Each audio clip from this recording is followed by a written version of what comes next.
यहाँ पे देखिए, एक बात मैं आपके तवज्जो से आपके नाज़रीन तक पहुँचाना चाहता हूँ कि इलेक्शन और सिलेक्शन में बहुत फ़र्क है। बिल्कुल। बस कौम समझ जाए कि इलेक्शन में और सिलेक्शन में क्या क्या फ़र्क है। फर्क इन फ्यूचर अगर आपको कोई political party apart from MQM आपको ऑफर करे, लाइक आला मनसब पर, इज देयर एनी चांस आप ज्वाइन करेंगे या और नहीं? बिहार का हर साल एक धमाका खेज एक उनका जो ऐलान आ जाता है कि इस दफ़ा जो हमारी टैक्स कलेक्शन का जो रिकॉर्ड था वो पिछले 10 साल तोड़ गया और इस दफ़ा जो हमने किया है वो तो हम्म, आने वाले 10 सालों में भी नहीं हो सकता। तो वो नज़र कहाँ आ रहा है वो इस ज्यादती का। तो मैं खुद विक्टिम रहा हूँ। विक्टिम आपने बताया तो था।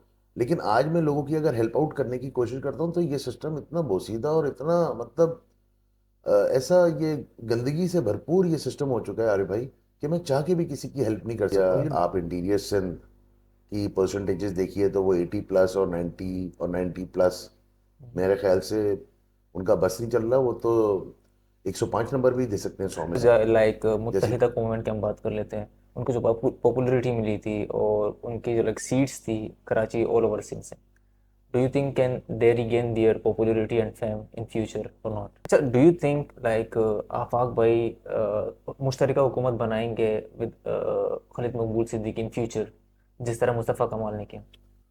और अगेन मतलब आफाक भाई इज डायनामिक पर्सनैलिटी हम्म। और अपने अंदर एक यूनिवर्सिटी। अच्छा। और मैं समझता हूँ कि आफाक भाई एक नज़रिया लेके जो चले वो आज एक ब्रांड बन चुका है। अब आफाक भाई एक साइड पे आ गए, खालिद मकबूल सिद्दीकी अगेन दूसरी साइड पे, तो आपने आफाक भाई को ही क्यों प्रेफर किया? वकालत में आने की वजह अरे भाई ये थी कि मैं शायद अपने लिए तो कुछ नहीं कर सका हम्म, लेकिन मैं आने वाले लोगों के लिए और जो मेरा सर्किल है मैं उनको कम से कम एटलीस्ट फैसिलिटेट कर पाऊँ कानूनी हवाले से। सन अच्छा। कोटे पे मैं मेरा राइट था लेकिन only due to the basis of Karachi आइट उर्दू बोलने वाला और हम्म, उर्फ आम में महाजिर। हम्म। सिर्फ महाजिर होने की वजह से मुझे वो नौकरी नहीं दी गई।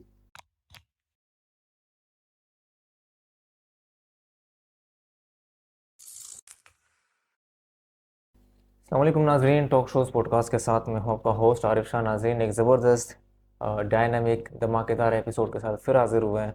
और आज का जो एपिसोड है वो इंफॉर्मेटिव भी होने वाला है और बेनिफिशियल भी होने वाला है और काफ़ी जो है इंटरेस्टिंग भी होने वाला है। तो एपिसोड को एंड तक देखिएगा और इंशाल्लाह ताला काफ़ी कुछ सीखने को भी मिलेगा आज के एपिसोड से। काफ़ी इंफॉर्मेटिव होने वाला है इंशाल्लाह ताला। तो मैं सबसे पहले अपने गेस्ट का जो है वो तारुफ करवा लेता हूँ।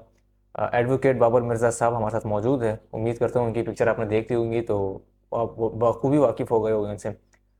सबसे पहले मैं इनका बेहद मशहूर हूँ, उन्होंने किस से टाइम निकाल के हमें यहाँ ज्वाइन किया है और मैं इनको अपने शो में वेलकम कर रहा हूँ। अस्सलाम वालेकुम सर। वालेकुम सलाम। कैसे कैसे हैं हैं सर? अरे अभी भाई। ठीक है, अल्हम्दुलिल्लाह अल्हम्दुलिल्लाह आप ठीक बताइए। है। अच्छा, सवालों का सिलसिला शुरू कर लेते हैं, ठीक है? बिल्कुल। और उम्मीद करते हैं व्यूअर्स को अभी बता दें कि इन्फॉर्मेटिव होने वाला है काफ़ी। ठीक है। इंशाल्लाह कोशिश करेंगे। सही, ठीक है। अच्छा, बाबर भाई आप वैसे है एडवोकेट, किस चीज़ ने आपको मोटिवेट किया कि पॉलिटिकल पार्टी की तरफ आने की तरह, लाइक आपने एमक्यूएम ज्वाइन की?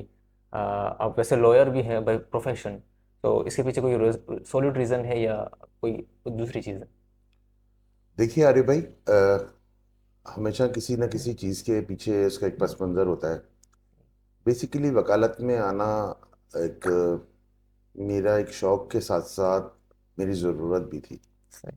ज़रूरत इस हिसाब से कि मैं खुद कोटा सिस्टम का जो जुल्म है उसका सितम है उसका शिकार रहा हूँ, विक्टिम रहा हूँ। मेरी अपनी एक जॉब जिस पे सन कोटे पे मैं मेरा राइट था लेकिन only due to the basis of Karachi आइट उर्दू बोलने वाला और हम्म, उर्फ आम में महाजिर। हम्म। सिर्फ महाजिर होने की वजह से मुझे वो नौकरी नहीं दी गई और सही। उसके लिए मैंने बड़े भागा दौड़ी की, बड़ी परेशानियां उठाई, एग्ज़ाम्स दिए। एग्ज़ाम पास करने के बाद भी मेरिट लिस्ट से मेरा नाम हम्म, हटा दिया जाता था। वो दौर तो गुजर गया लेकिन मैं ये चीज़ समझने हम्म। पे मतलब अपने जहन को मैंने आमादा कर लिया कि महाजनों के साथ ये वाला जो जुल्म और ज़्यादती का सिलसिला है ये काफ़ी अरसे से चलता आ रहा है, जो मेरे सही। तक रुका नहीं, जो हम्म, आगे भी इसका तसलसल बिल्कुल। जारी रहेगा। वकालत में आने की वजह अरे भाई ये थी कि मैं शायद अपने लिए तो कुछ नहीं कर सका हम्म, लेकिन मैं आने वाले लोगों के लिए और जो मेरा सर्कल है, मैं उनको कम से कम एटलीस्ट फैसिलिटेट कर पाऊँ कानूनी हवाले से। अच्छा ज़बरदस्त। मैं from quota system to political party, ठीक है। अच्छा, आपने रिसेंटली जो इलेक्शंस हुए NA 236 एंड NA 237 से आपने कॉन्टेस्ट किया, आप लोग की जो अपनी पार्टी है हकीकी महाजर कौमी मूवमेंट से, तो how was your experience? Basically experience was wonderful. और ये बिल्कुल दो हलकों से, कौमी असम्बली के हलकों से आफाक भाई ने मुझे टिकट दिया था। महाजिर कौमी मूवमेंट के सही। प्लेटफॉर्म से मोमबत्ती हम्म। हमारा इंतखाबी निशान था।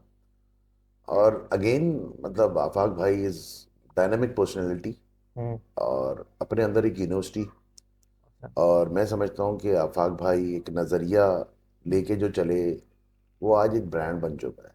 सही। मुख्तलिफ लोग उसको कैश करने की और उसका क्रेडिट लेने की कोशिश करते हैं, लेकिन मेरी अक्ल के हिसाब से, मैंने जितना पॉलिटिक्स का तालिब इल्म की हैसियत से और कानून के तालिब इल्म की हैसियत से मैंने जितना पढ़ा, तो आफाक भाई की वजह से ही वो जो महाजिर नज़रिया है वो जिंदा है। अच्छा। और इसका मुंह बोलता सबूत ये है कि आज भी महाजिर कौमी मूवमेंट के पर्चे परचम पे मतलब जीए आफाक नहीं लिखा हुआ, जीए हम्म। किसी और किसी पर्सनैलिटी का नाम नहीं है, जी महाजर लिखा जीए हुआ है। महाजिर लिखा हुआ है। तो सही, मैं ठीक। समझता हूँ ये आफाक भाई क्रेडिट। के नज़रिए का मुंह बोलता सबूत है। सही, ठीक है। अच्छा, अगर हम इस पे बात कर लेते हैं, लाइक अब आफाक भाई एक साइड पे आ गए हैं, खालिद मकबूल सिद्दीकी अगेन दूसरी साइड पे, तो आपने आफाक भाई को ही क्यों प्रेफर किया? देखिए, Afaq Ahmed is name of brand. He hmm. Is man of words, he is man of wisdom. और एक ब्रिलियंट मतलब कायदाना सलाहियतें रखने वाला लीडर।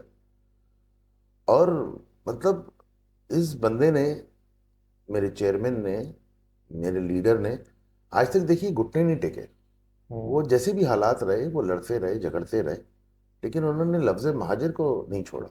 अच्छा। उसके लिए उन्होंने कमोबेश 10 साल की जो कैदोबंद की सोबत है वो काटी, और बड़े मजालिम हुए और बड़े मामलात हुए। अच्छा। मैं पिछले अपने बहुत सारे इंटरव्यूज में जिसका खुल के इजहार भी कर चुका हूँ आरिफ भाई। मेरे को। लेकिन वो बंदा अपने मकसद के साथ खड़ा रहा और अपने मोटिवेशन के साथ लोगों को इकट्ठा ही करता रहा कि हम्म। भाई महाजिर नज़रिए पे इकट्ठे हो जाओ और अपनी कौम का सोचो। ठीक है। अच्छा, डू यू थिंक लाइक आफाक भाई मुश्तरका हुकूमत बनाएंगे with Khalid Maqbool Siddiqui in future, जिस तरह मुस्तफ़ा कमाल ने किया? देखिए, जब ये एमकेएम और पीएसपी का मर्जर हो रहा था, जिसमें नज़र तो ये आ रहा था कि पीएसपी ख़त्म हो गई है, लेकिन हम्म। बाद में लोगों ने इस चीज़ को फिर बावर किया कि बेसिकली एमकेएम पाकिस्तान अपने अपने एंड पे आ चुकी थी, ये हम्म। Merger basically. और इसकी दावत बाकायदा दावत ख़ास आफाक भाई को दी गई थी। गवर्नर साहब आके ये पैगाम लेके आए थे, जिसपे आफाक भाई ने बड़ा उनका बड़ा एक क्लियर मौकफ था कि देखें, बातचीत के दरवाजे सबके साथ खुले हैं, पॉलिटिक्स है, हम्म। कोई भी खिड़की दरवाज़ा हम्म। मतलब बंद नहीं किया जा सकता, लेकिन एटलीस्ट जो कौमियत पे बेस्ड बात है वो मतलब उससे पीछे नहीं हटेंगे आफाक भाई। हम्म। मतलब कोई भी ऐसा कदम या किसी ऐसी मंजिल की जानिब हम आफाक भाई अपने आप को और अपनी कौम को नहीं ले जाना चाहते जहाँ पे जो एक बंद गली की मानंद हो, हम्म। महाजिरिज्म के लिए, महाजिर नजरिए के लिए। अच्छा, ये ज़बरदस्त कॉन्सेप्ट है उनका, ये चीज़ इसको मैं एक्सेप्ट भी करनी पड़ेगी, ठीक। अच्छा, एक वक्त था लाइक मुत्तहिदा मूवमेंट की हम बात कर लेते हैं, उनको जो पॉपुलरिटी मिली थी और उनकी जो लाइक सीट्स थी कराची ऑल ओवर सिंध से, do you think can they regain their popularity and fame in future or not? देखिए, मुत्तहिदा कौमी मूवमेंट की जिसका आप जिक्र कर रहे हैं पुरानी, वो तो सीट्स मिलती सिर्फ अल्ताफ हुसैन के नाम पे थी। अच्छा। अल्ताफ हुसैन साहब के नाम पे हम्म। वो इलेक्शंस कंटेस्ट किए जाते थे और पतंग को मोहर लगाई जाती थी। उसमें कैंडिडेट नहीं देखा जाता था, हम्म। उसमें अल्ताफ साहब की शख्सियत को और बिल्कुल। उनके जो इंतखाबी निशान को बेसिकली मोहर लगती थी। और लोगों ने काफ़ी दफ़ा मतलब अपनी मोहब्बत का इजहार किया है। अच्छा, थ्रू अल्ताफ हुसैन, ठीक है। अच्छा, आपने अल्ताफ हुसैन साहब की बात की, लाइक बिफोर इंटरव्यूइंग आपकी इंटरव्यू से पहले मुझे जब आपकी पिक्चर सेंड की गई थी तो मुझे लगा मैं अल्ताफ हुसैन साहब का इंटरव्यू करूंगा, पॉडकास्ट करूंगा, तो लाइक रिजेम्बलेंस है आपकी और अल्ताफ हुसैन साहब की। लोगों को ये जो हमारी यूथ है उन वो ये समझते कि आप अल्ताफ हुसैन की तरफ लाइक रिजेम्बलेंस होती है आपकी। नहीं नहीं, इस चीज़ का मेरे दोस्त वगैरह अक्सर मतलब इजहार करते हैं गुफ्तगू में, मुझे ये चीज़ बताने की कोशिश करते हैं कि मेरी रिजेम्बलेंस, बस हम्म। उनकी हुस्न नज़र है, मतलब इसमें मेरा क्या कमाल है या मैं क्या कह सकता हूँ उसमें। चलिए ठीक है। अच्छा, हम ऑल ओवर सिंध की बात कर लेते हैं, ठीक है। एजुकेशन का जो यहाँ पे निज़ाम है वो धर्म भरम पड़ा हुआ है, हेल्थ का जो निज़ाम है वो धर्म भरम पड़ा हुआ है। कोई ऐसे स्टेप्स किसी भी पार्टी को, लाइक यहाँ पे अब जो हुकूमत है वो पाकिस्तान पीपल्स पार्टी की है, आप क्या समझते हैं कि उनको कौन सा ऐसा स्टेप एक्नॉलेज करना चाहिए कि ये जो दो अहम चीज़ें, लाइक जो बेसिक नीड्स है ह्यूमंस की, जितने भी लोग हैं मेल फीमेल जितने भी यहाँ के लोग हैं, कौन सा ऐसा स्टेप लेना चाहिए कि इस चीज़ को बेहतर बनाया जाए, हेल्थ एंड एजुकेशन। देखिए, अगर एजुकेशन की बात करें आरे भाई, तो आप देखिए कुछ अर्से पहले जब मैट्रिक के रिजल्ट्स आए थे, उसकी क्या पोजीशन थी, और फिर जो उस वक्त के चेयरमैन साहब थे, उन्होंने कराची वालों के लिए, कराची के बच्चों के लिए, कराची की नई जो नस्ल है उसके बारे में उनके जो कमेंट्स थे, वो किसी से ढके छुपे नहीं है। और अगर आप रिसेंटली अगर बात करें तो आप इंटरमीडिएट का रिजल्ट देख लीजिए हम्म। कि मतलब 85, 86, 87, इवन 90% बच्चे, परसेंटेज लेने वाले बच्चे, मतलब अपने इंटरमीडिएट में कोई 23%, कोई 22%, कोई 35%, कोई 40% इस पे पास, ये नंबर्स दिए गए। अब मुझे ये बताइए आरिफ भाई, जिन बच्चों का मुस्तकबिल तारीख कर दिया गया है ऐसी परसेंटेजेस के थ्रू, डू यू थिंक कि मतलब कोई यूनिवर्सिटी या कोई ऑर्गेनाइजेशन या कोई इंस्टीट्यूट इनको दाखिला देगा? नहीं। एटलीस्ट गवर्नमेंट लेवल पे तो नहीं। नहीं हाँ, होगा। प्राइवेट में अगर वो जाते हैं तो मतलब मेरा नहीं ख्याल कि उनके माँ बाप इतनी सकत रखते होंगे कि प्राइवेट यूनिवर्सिटीज़ का, प्राइवेट इंस्टीट्यूट का वो वो बोझ उठा फीस, सकें, हाँ बिल्कुल नहीं हो जैसी सकता। करंट सिचुएशन चल रही है। हम्म। तो इसको मतलब बिल्कुल हुर्फ़े आम में ये क्या कहा जा सकता है कि ये डायरेक्टली इनडायरेक्टली ये महाजनों का कत्ल है, मतलब हम्म। उनकी नस्ल को मतलब ख़त्म किए जाने का एक मतलब एक उस पे वार है हम्म। ये अटेम्प्ट जो की जा रही है, ये महाजिर आबादी को, महाजिर यूथ को, और जो हमारे बच्चे हैं उनके फ्यूचर को तारीख करने के लिए किया जा रहा है। सही, ठीक है। वैसे ये तो बेसिकली आपका ही नज़रिया है ना, ठीक। नहीं, मेरा नज़रिया नहीं है। देखिए, अब अगर कराची बोर्ड का बच्चा, जिसका पूरा बैकग्राउंड स्टडीज़ का या उसका जो एजुकेशनल बैकग्राउंड है वो एटीज़ और A1 और A+ ग्रेड्स की तरफ है, और इंटरमीडिएट में आके उसको इस तरह इन गिरी हम्म। हुई परसेंटेजेस के साथ उसको प्रेजेंट किया जा रहा है, और वेरेज हैदराबाद या आप इंटीरियर सिंध की परसेंटेजेस देखिए तो वो 80+ और 90 और 90+, मेरे ख्याल से उनका बस नहीं चल रहा, वो तो 105 नंबर भी दे सकते हैं 100 में से, जैसी पोजीशन चल हाँ रही है। बिल्कुल बिल्कुल तो ऐसा ही। फिर उन बच्चों को जो कोटा हम्म। सिस्टम का और जो मेरिट का फ़ायदा होता है, फिर वो बच्चे हमारी, जो हमारी राइट्स की सीट्स हैं उस पे आके वो बच्चे, हम्म। या उनकी जो हम्म। कौम के से रेलिवेंट लोग हैं, वो आके फिर उन फैसिलिटेट होते हैं उन सीट से, और हमारा बच्चा रह जाता है, बिल्कुल बच्चा या जबरदस्त। बच्ची। हाँ, ये अपना अच्छा पॉइंट जो है वो नोट आउट किया। अच्छा, अगर हम कराची की बात करें, या कि जो सिग्निफिकेंट चैलेंजेस है इस वक्त एज अ पॉलिटिशियन, आप क्या समझते हैं which is the biggest problem, और ऐसी चीज़ कराची में जो चल रही है, डू यू थिंक वो सरवाइव कर रही है अब तक। अरे भाई, कराची तो दिन ब दिन मेट्रोपॉलिटन सिटी से, और आपका फाइनेंशियल हब हम्म। जिसे कहा जाता था, आप तो बेसिकली अब इसकी तबाही तबाही की दास्तान सुने, मतलब किस तरीके से यहाँ के इंफ्रास्ट्रक्चर को तबाह किया गया, यहाँ एजुकेशन सिस्टम को, यहाँ पे हेल्थ सिस्टम को, यहाँ पे अच्छा। अमन और अमान के, लॉ एंड ऑर्डर के हम्म। जो मसाइल थे, और किस तरीके से यहाँ पे टारगेट किलिंग्स हुई, इसमें यहाँ पे किस तरीके से मोबाइल स्नैचिंग्स हुई, और हम्म। मतलब 5-5, 8-8 हज़ार रुपए के मोबाइल के लिए बंदा मार दिया गया। मतलब बिल्कुल ये ऐसा वाली ही जो था। हकीकत है ये किसी से छुपी नहीं है, ना नहीं ये है। मैं अपनी कोई फैब्रिकेटेड कोई स्टोरी आपको सुनाने की कोशिश कर रहा हूँ। ये हम्म। तो वो है जो मतलब हमारे मंजर आम पे। सोसाइटी में मंजर आम पे ये चीज़ें। बिल्कुल।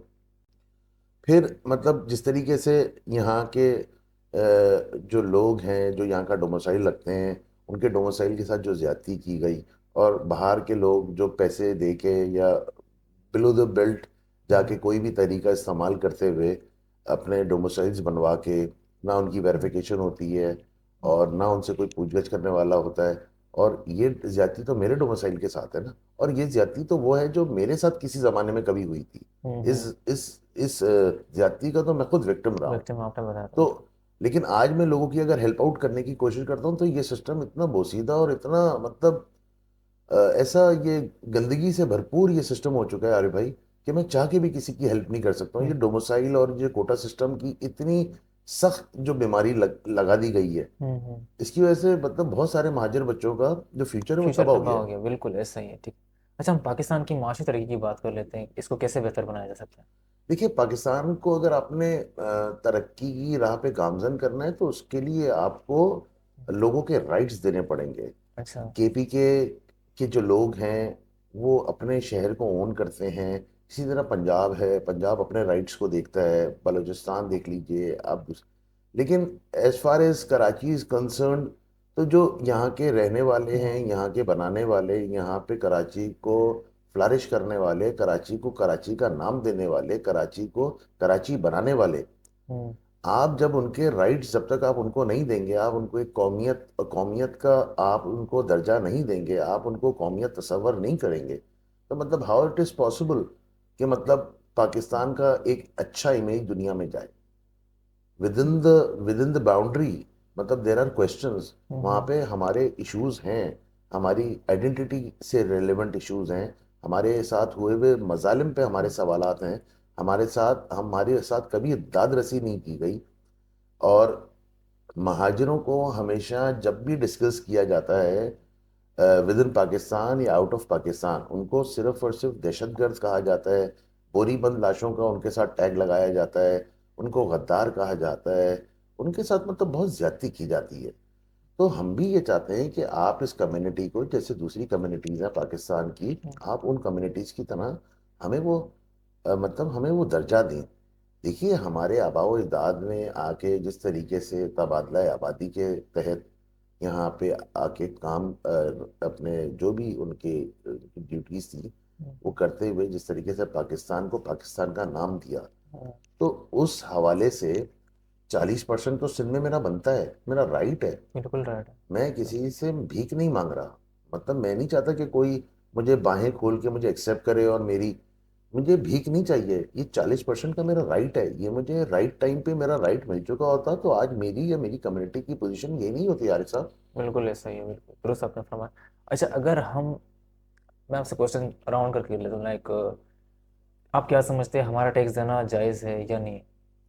देखिए, टैक्स देना जायज़ है। देखें, आप जिस कंट्री में रह रहे हैं हम्म, वहाँ पे आपका as a citizen it is your birthright कि आप हम टैक्स दें। टैक्सेशन और ये ओ, चोरी ना। वो लेकिन गवर्नमेंट का क्या इसी फिर? तरीके से रियासत का भी ये फर्ज है हम्म कि जो आपकी टैक्स है, टैक्सेशन है, आप उसको यूटिलाइज करें लोगों की वेलफेयर के लिए, उनकी अच्छाई के लिए, उनकी भलाई के लिए, उनके मेडिकल, उनके एजुकेशन और जो उनके जो जुमला दूसरे हाँ, मामलात बदले में हैं ये चीज़ें उस मिलती पर नहीं। आप खर्च करें। हम्म सिर्फ टैक्स का कलेक्शन का और एफबीआर का हर साल एक धमाका खेज एक उनका जो ऐलान आ जाता है कि इस दफ़ा जो हमारी टैक्स कलेक्शन का जो रिकॉर्ड था वो पिछले 10 साल तोड़ गया और इस दफ़ा जो हमने किया है वो तो हम्म आने वाले 10 सालों में भी नहीं हो सकता।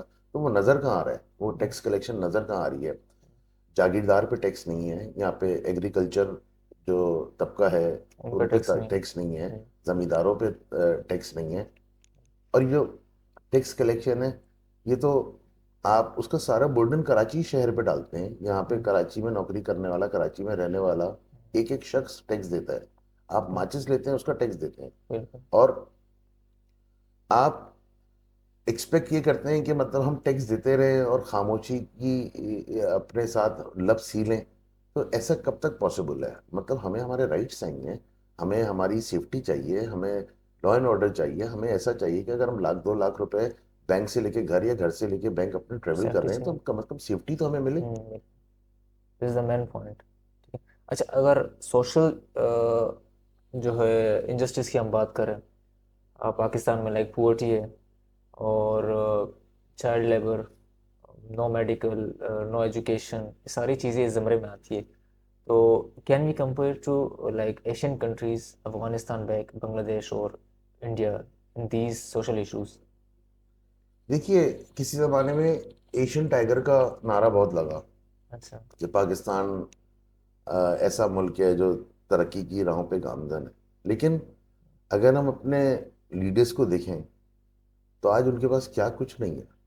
आज अरबों खरबों रुपए की उनकी जायदाद, उनके जो सेविंग्स है, उन्होंने जो बैरून मुल्क अपनी इन्वेस्टमेंट्स की हैं, मैं समझता हूँ कि ये आई कहाँ से, कोई पूछने वाला नहीं है। यहाँ पे गरीब का बच्चा सिर्फ इस वजह से मर जाता है कि उसको एक वक्त की रोटी नहीं मिलती। यहाँ हम्म, पे लोग अपने गुर्दे और अपनी किडनियां बेचने को तैयार हैं। लोग अपने आप को फांसी लगा रहे हैं। हम्म, माएँ अपने बच्चों को नदियों में और दरियाओं में फेंक देती हैं सिर्फ इस बिल्कुल गुर्बत ऐसे। के मारे। तो हम बहुत पीछे हैं अभी, तरक्की याफ्ता जो माशरा है, हम बहुत पीछे हैं। कंपैरिजन में नहीं आ सकते हम उनसे। कंपैरिजन में है ही नहीं, हम उस रेस में ही नहीं है। हम्म, बिल्कुल, दैट्स अ क्लियर पॉइंट। अच्छा, मैं आपसे लास्ट क्वेश्चन कर लेता हूँ, उसके बाद फिर जो आपकी वकालत की फील्ड है उस पर कुछ नज़रसानी कर लेते हैं, ठीक है। करंट जो लैंडस्केप है पाकिस्तान में, पॉलिटिकल लैंडस्केप, आपकी जितनी भी पॉलिटिकल पार्टीज है उनके लिए क्या मैसेज आप कन्वे करेंगे? How can we regain or how can we make better Pakistan? देखिए, मेरी गुजारिश है तमाम पॉलिटिकल पार्टी से कि देखिए, पाकिस्तान का सोचिए। अ, पंजाब हर दौर में फैसिलिटेट हुआ है। बिल्कुल। पंजाब मरकज़ निगाह रहा। हम्म, पंजाब को आपने आउट ऑफ द वे जाके हेल्प आउट किया। इसी तरीके से जो दूसरे सूबे हैं, मैं समझता हूँ उनको मिला के ही जो लफ्ज़ पाकिस्तान है वो पाकिस्तान बनता है। हम्म, तो खुदारा, अगर आपके हाथ में ताकत आए, आपके हाथ में कोई मनसब आए, आपके हाथ पे कोई अथॉरिटी आए, तो आप कराची का भी सोचिए, हम्म, आप सिंध का भी सोचिए, आप बलूचिस्तान का भी सोचिए, बिल्कुल, आप जितने भी केपीके का सूबे भी हैं। सोचिए, और बिल्कुल। दीगर जितने भी पंजाब से हट के जितनी जो अराजी है जो पाकिस्तान में आती है, आप हम्म, सबका सोचें और ठीक है। सबको साथ लेके चलें। सही, ठीक है। अच्छा, मैं अब एक मासूमाना सवाल कर लेता हूँ, उसके बाद फिर एडवोकेटेशन की साइड पे आते हैं। इन फ्यूचर अगर आपको कोई political party apart from MQM आपको ऑफर करे, लाइक आला मनसब पर, इज देयर एनी चांस आप ज्वाइन करेंगे या नहीं? देखिए, मैं नज़रियाती इंसान हूँ, कॉमपर्स इंसान हूँ, और अगर मैंने इलेक्शंस ही जीतने होते तो एमकेएम जो पुरानी है या मौजूदा, ये तो बहुत अच्छा एवेन्यू था मेरे लिए। हम्म, लेकिन जिस सियासी जमात के साथ आज मेरा ताल्लुक है, ये इनकलाबी सियासत करते अच्छा। हैं। इलेक्शन में तो हम इसलिए आते हैं कि इलेक्शन में सिर्फ बताया जाए कि हम मौजूद हैं। मौजूद।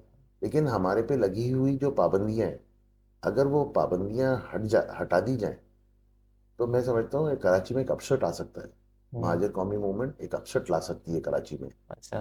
लेकिन कुछ वजूहात हैं जिसकी वजह से वो मतलब स्टेप्स नहीं लेने पड़ रहे। हम नहीं उस तरीके से हम्म, बढ़ चढ़ के आगे आ सकते। बिल्कुल। बाकी कोई हमारी ताकत को कोई कमजोर समझे, महाजर कौमी मूवमेंट को कोई कमजोर समझे, तो ऐसी कोई कहानी नहीं। हाँ, बिल्कुल ये हकीकत है। MQM was on top from the starting and they are still on top in the end, let's talk, you can say. नहीं, टॉप क्या है, देखिए, फॉर्म 45 और फॉर्म 47 की बड़ी लंबी कहानी है, वो किसी हम्म, दूसरी पॉडकास्ट में आपके साथ जिक्र करेंगे। जरूर इंशाल्लाह हम इसको क्योंकि यहाँ पे देखिए, एक बात मैं आपके तवज्जो से आपके नाज़रीन तक पहुंचाना चाहता हूँ कि इलेक्शन और सिलेक्शन में बहुत फर्क है। बिल्कुल। बस कौम समझ जाए कि इलेक्शन में और सिलेक्शन में क्या क्या फर्क है। फर्क, बिल्कुल ठीक है। हम इसको बाबर भाई कंटिन्यू करते हैं, ठीक है। तो नाज़रीन, हमारे साथ मौजूद है बाबर मिर्ज़ा साहब। तो इनसे मैं कुछ क्वेश्चन जो है वो वकला और वकालत के कर लेता हूँ। रिसेंटली एक हादसा हुआ था सफारी पार्क में, सोनिया हथनी का जो इंसिडेंट हुआ था, उनकी डेथ हो गई थी। तो उनकी पिटीशन भी जो है वो बाबर मिर्ज़ा साहब के हाथ है। तो हम इनसे उस पर राय लेंगे कि what was the case and how are you इसको कैसे रिजोल्व कर रहे हैं। और भाई ज़रा व्यूअर्स को वो भी बताएं। देखिए, आपके व्यूअर्स को मैं बताता चलूँ कि कोई 6 माह कबल मैंने एक लीगल नोटिस अथॉरिटीज़ को, जो कंसर्न अथॉरिटीज़ थी, उनको लिखा था कि जो सोनिया और दीगर जितने भी मतलब कैप्टिव एनिमल्स हैं जू के अंदर, इनकी वेलफेयर के लिए काम किया जाए, इनकी सेहत को देखते हुए, इनके खाने पीने को और इनकी सफाई और इनके रहन सहन को, मतलब, क्योंकि ये देखिए, ये लोगों के लिए एक तफरीह का मौका है। लोग आते हैं, अपने बच्चों को लेके आते हैं, और मतलब एक खुशी का इजहार है। और नेचुरली जो जू अथॉरिटीज़ हैं, इन्हीं की बेसिस पे उससे रेवेन्यू भी कमाती हैं, जनरेट करती बिल्कुल। हैं।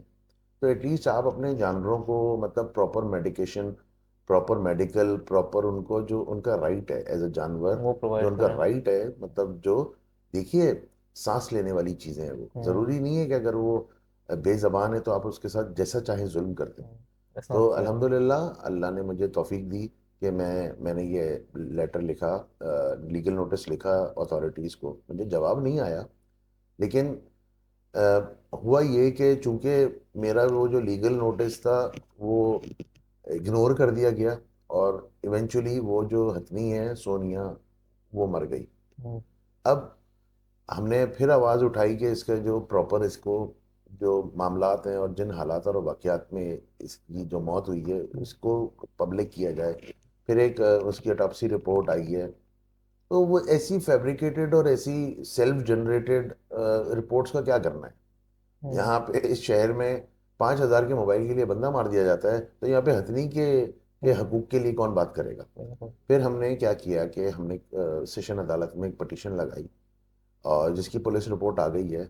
और आने वाले दिनों में इंशाल्लाह इसकी जो नेक्स्ट डेट ऑफ हियरिंग होगी, मैं कोशिश करूंगा अपने आपके हवाले से व्यूअर्स तक भी पहुंचाऊं। और इंशाल्लाह उसमें मेरी कोशिश ये है कि कंसर्न अथॉरिटीज़ को हमने पार्टी बनाया है उस क्रिमिनल एप्लीकेशन में।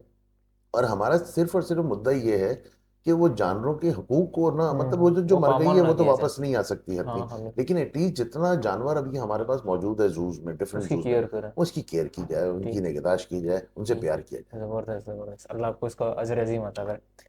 अच्छा आप बाबर भाई व्यूवर्स को ये बताएं कि लाइक आप वकालत से तकरीबन लगभग 20 साल से आप वाबस्ता हैं। कोई ऐसा सिग्निफिकेंट केस जो आपने रिजॉल्व किया हो, उसका क्या आपको आउटकम्स मिले हो? देखिए, मेरे लिए तो, या मेरे लिए क्या, किसी भी वकील के लिए कोई भी केस बहुत अहम केस होता है। देखिए, केस को कभी पैसों के उसमें तराजू में नहीं तोलना चाहिए, क्योंकि हर केस, मैं समझता हूँ कि जो वकील की जो उसकी अपनी पर्सनैलिटी होती है, उसकी सोच होती है, उसकी शऊर होती है, उसकी अक्कासी होती है, किस तरीके से मेहनत करके वो लीगल रिसर्च का काम करता है, किस तरीके से एविडेंस को इकट्ठा करके और हम्म। तमाम तर चीज़ों पर रोशनी डालते हुए मौजूद अदालत के सामने पेश होता है। तो मैं समझता हूँ सिर्फ इस वजह से किसी केस को सिग्निफिकेंट समझ लेना कि उसमें बड़े पैसे मिल रहे हैं, बड़ी लीगल फीस मिल रही है, तो ये थोड़ी सी ज्यादती हो जाती है। केस कोई बड़ा और छोटा नहीं होता। आपकी जो एफर्ट्स होती हैं, मैं समझता हूँ वो अगर वकील अपना दिल लगा के एफर्ट के साथ किसी भी केस को अगर करता है, लड़ता है। लड़ता है, उसको चलाता है अदालतों में, हम्म। हर केस बड़ा केस है। अच्छा। और ऐसे बहरहाल बहुत सारे केसेस हैं जो अल्हम्दुलिल्लाह हाई बिल्कुल हम। कोर्ट और लोअर हाँ। कोर्ट्स के हाँ अंदर हमने हमारे सुना है चले हुए आपका हैं। बिल्कुल।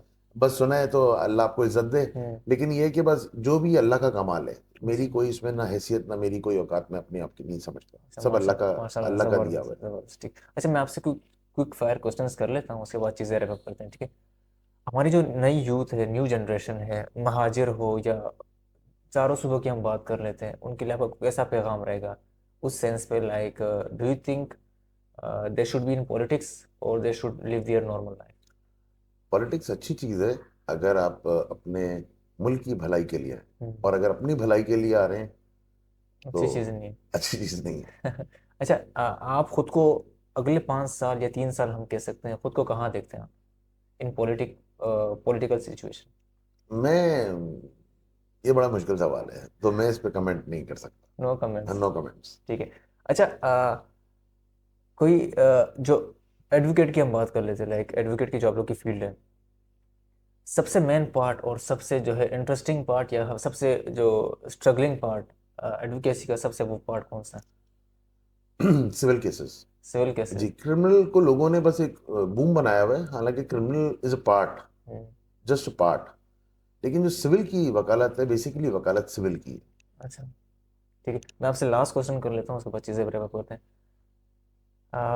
Is there any case during your learning days या स्टिल प्रैक्टिस करते हुए 20 साल के दौरान में कोई ऐसा केस आपके सामने है जब आपके लिए स्ट्रगलिंग केस बना हो या आपको मुश्किलात हो या आपने उससे जो है वो जान छुड़ाने की हो? बेसिकली ऐसा तो कोई केस नहीं था, लेकिन कुछ लोग इतना आप पे तारी होने की कोशिश कर रहे होते हैं, तो बेसिकली ऐसे केसेस से मैं खुद भाग जाता हूँ। अच्छा। जब लोग अपनी जिनके पास ना एविडेंस होते हैं, ना सपोर्टेड डॉक्यूमेंट्स होते हैं, लेकिन वो अपनी मर्जी का फैसला चाहते हैं, हम्म। और वो अपने आप को कुछ मतलब आउट ऑफ द वे जाके कुछ समझ रहे होते हैं, तो ऐसे केसेस हम हाथ जोड़ के वैसे ही वापस कर देते हैं। ज़बरदस्त, ठीक है। अच्छा बाबर भाई, आप हमारे टॉक शोज़ पॉडकास्ट में मौजूद हैं, हमारे व्यूवर्स मेल फीमेल यंगस्टर्स सब आपको देख रहे हैं, उनके लिए कोई छोटा सा मैसेज कन्वे करें। मैसेज सिर्फ ये है कि देखिए, न छुप के जिए हम, न सर झुका के जिए, सितमगरों की नज़र से नज़र मिला के जिए, जो एक दिन कम भी जिए तो कम ही सही, यही बहुत है कि शम्में जला के जिए। ज़बरदस्त। तो कोशिश कीजिए अपनी ज़िंदगी में रोशन शम्माएं जलाते रहें, इंशाल्लाह एक दिन रोशनी हो जाएगी। ज़बरदस्त मैसेज कन्वे किया है बाबर मिर्ज़ा साहब ने। तो व्यूवर्स, इंशाल्लाह उम्मीद करता हूँ कि ये एपिसोड आप लोग को बेहतरीन और दिलचस्प लगा होगा, और इंशाल्लाह ताला इसी तरह बेहतरीन पॉडकास्ट के लिए हमारे साथ जुड़े रहिए। मैं हूँ आपका होस्ट आरिफ शाह।